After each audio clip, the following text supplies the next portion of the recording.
Good morning, friends. Myself Vipin Uppal.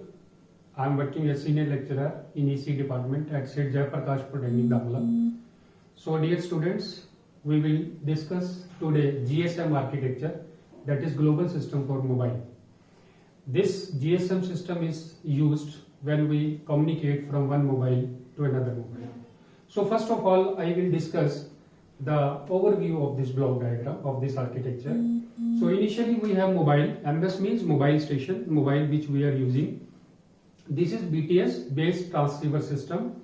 There are many BTS you can see in the block diagram. Similarly, this is BSC, base station controller. There are many BSC in the system in the block diagram, and there is only one MSC, that is mobile switching center. And this mobile switching center is connected to HLR, home location register, visitor location register, VLR, AUC is authentication center, and EIR is equipment identity register. This MSC you can see in the diagram is also connected to PSTN, that is public switched telephone network, and ISDN, integrated services digital network, and other data networks. So this is the overall block diagram of GSM. So please concentrate. Now we will discuss each and every unit. So first of all, I will discuss that your geographical area by the service provider is divided into cells. This cell is of hexagonal shape. As you can see from the diagram, at the center of the cell there is a tower. You can see around your areas that there are towers. These are basically BTS, base transceiver systems. So this area is divided into cells. So when a mobile user want to make a call to another person, want to communicate with another person, so first link is established, radio link is established between the mobile station and the BTS, that is base transceiver system. This BTS is a tower which is installed in your area, and it transmits as well as receives the signal from the mobile station. So in this network, in this architecture, there are many BTS that is allocated to different areas. So each mobile user is attached to BTS, and the purpose of BTS is to make radio links between the mobile and the base transceiver system. Now next you can see many BTS are also connected to BSC, that is base station controller. This base station controller basically controls many BTS, and it provides the radio links to the BTS. Similarly, you can see below many BTS are then connected to BSC. These are base station controllers. Again, you can see from the diagram, these are connected to MSC, that is main switching center. This is the heart of the network. This basically provides the handoff management as well as mobility management. So let me discuss what you mean by handoff. We come to this diagram. When a mobile user moves from one cell to another cell, and at the edge of this cell, when it moves from this cell to this cell, the mobile user is transferred from one cell to another cell. This is called as handoff. So this handoff management is being handled by the MSC. Similarly, MSC provides other such is connected to HLR.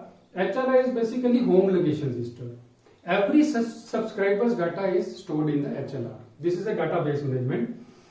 When a user purchases the SIM, that in SIM we have that all information about the subscriber. So whenever the subscriber is within his home location, the communication takes place like this.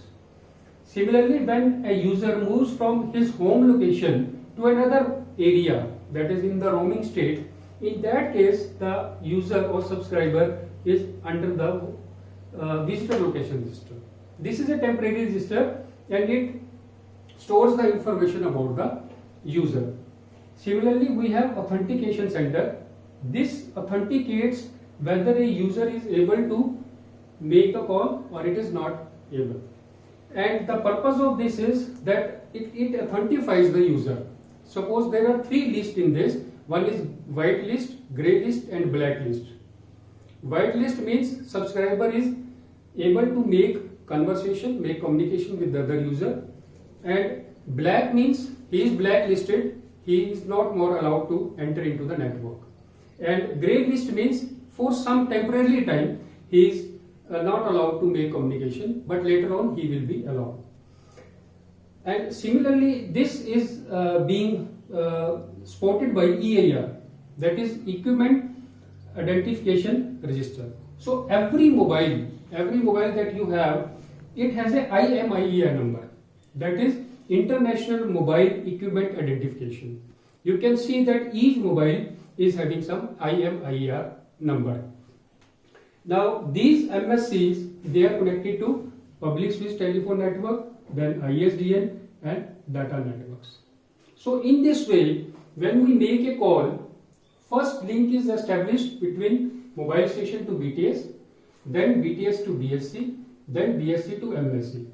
And if the user is in the same area, the BSC itself controls the BTS.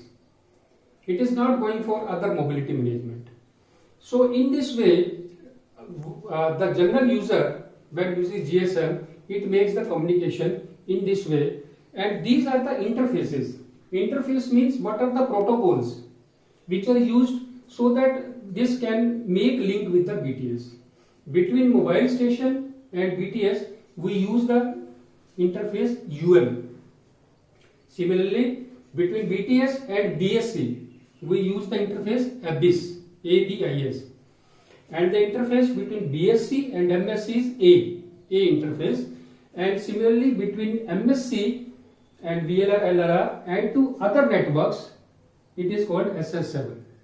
So dear students, we have discussed today the GSM architecture, which is used for the communication by one user to another mobile user. Thank you very much.